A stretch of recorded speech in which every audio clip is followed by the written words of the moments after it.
चंदनपुर गांव में भोला नाम का गरीब किसान रहता था।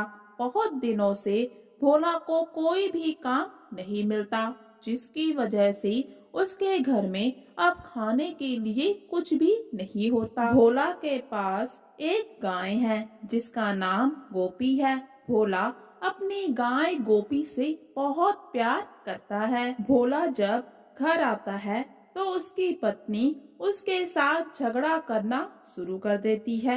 वो कहती है, तुम अपनी गाय गोपी से तो बहुत प्यार करते हो, उसे तुम जंगल में चराने के लिए ले जाते हो और उसका पेट भर देते हो, लेकिन मेरा क्या, मैं भी तुम्हारी पत्नी हूँ।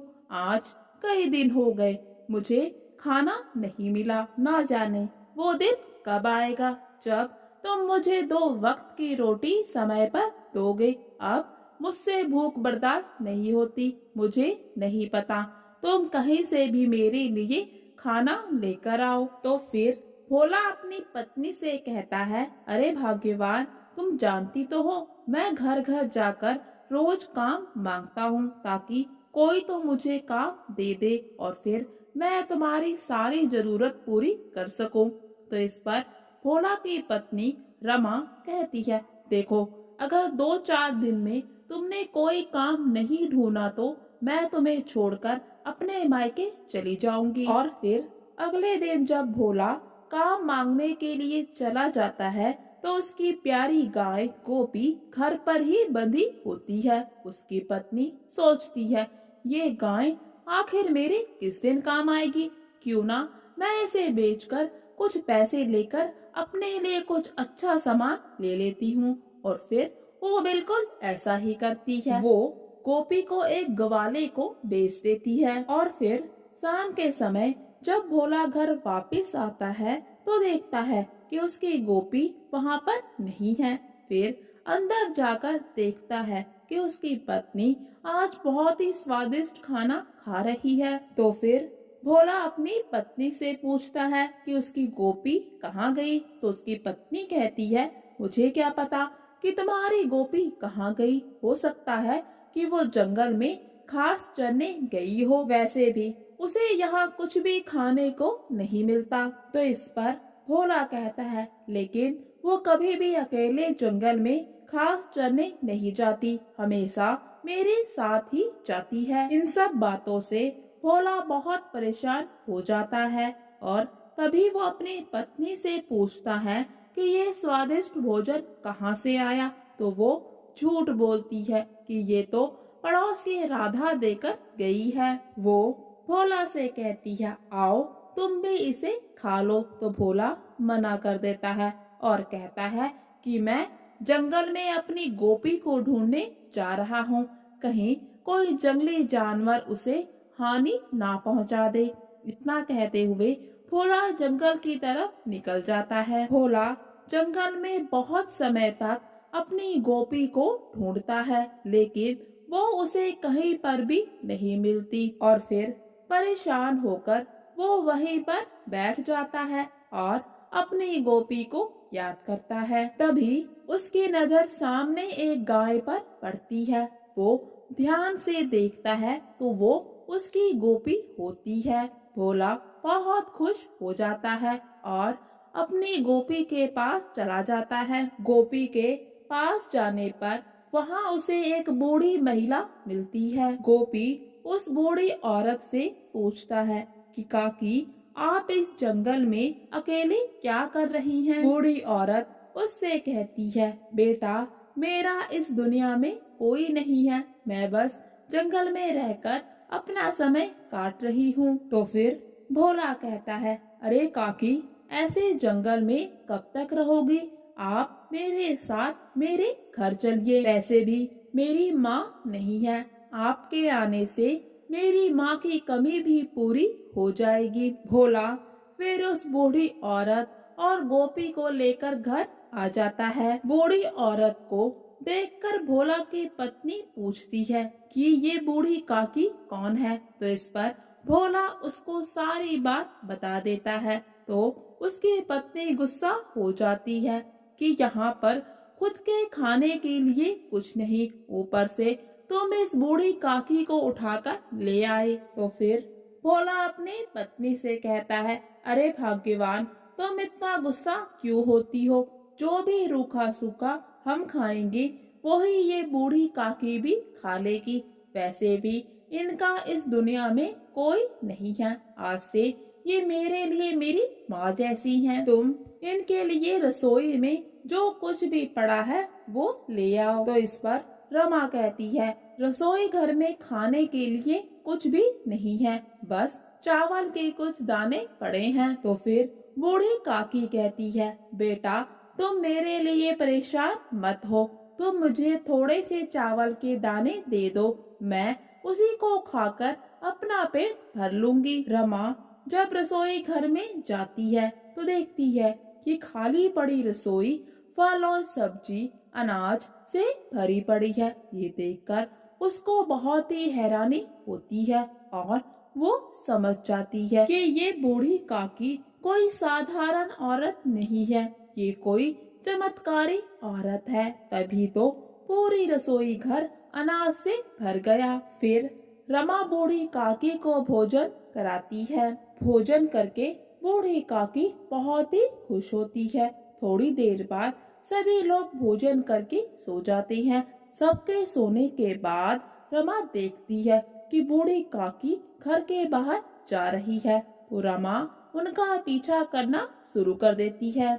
रमा देखती है कि बूढ़ी काकी थोड़ी दूर चलने के बाद एक बड़े से पेड़ के पास रुक जाती है। तभी उस पेड़ से आवाज आती है कि आपकी धरती लोक में रहने का समय पूरा होने वाला है, आपको अब पाताल लोक आना होगा। तो इस पर बूढ़ी काकी कहती है कि मैं जानती हूँ कि मेरे पास अब थोड़ा समय बचा है और मैं अपने इस समय को अपने बेटे के पास रहकर बिताना चाहती हूँ। ये सारी बातें रमा सुन लेती है और घर आकर वो भोला को सब कुछ बता देती है।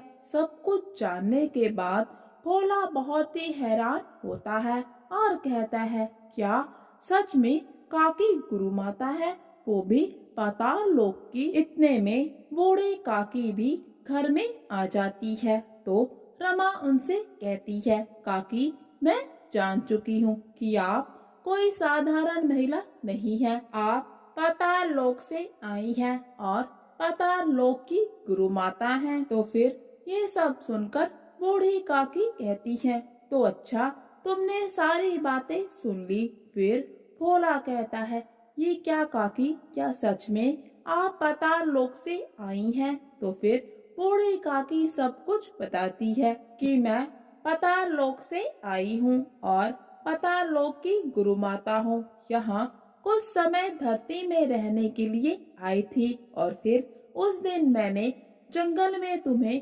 अपनी गाय के लिए रोते हुए देखा। तुम्हारा अपनी गाय के लिए यूँ सच्चा प्रेम देखकर मेरा दिल पिघल गया और फिर मैंने सोच लिया कि मैं धरती पर जितना भी समय रहूंगी उसे तुम्हारे घर पर ही बिताऊंगी। उस दिन तुम जिस गाय को ढूंढ रहे थे और अपने साथ लेकर आए वो तुम्हारी गाय नहीं थी।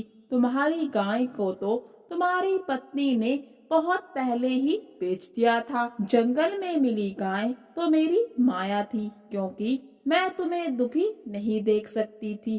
भोला बेटा, तुम सच में एक नेक दिल इंसान हो और मैं तुम्हारे दुख को दूर करना चाहती थी, इसीलिए मैंने तुम्हें वो गाय अपनी माया से दी थी। ये सब जानकर भोला बहुत ही हैरान होता है और फिर गुरु माता को धन्यवाद करते हुए कहता है कि गुरु माता, आप इतने दिन मेरे घर में मेरी माता बनकर रही, मुझे बहुत ही खुशी हुई। फिर भोला की पत्नी रमा कहती है, काकी आप इतने दिन हमारे घर पे रही और अब जाते समय आपको मेरी कोई ना कोई इच्छा पूरी करनी होगी। तो इस पर गुरु माता कहती है, अच्छा मांगो बेटी, तुम्हारी क्या इच्छा है, मैं उसे जरूर पूरा करूंगी। रमा कहती है, आप तो जानती ही हैं हमारे घर की क्या हालत है, तो आप हमें बहुत सारा धन देकर जाइए,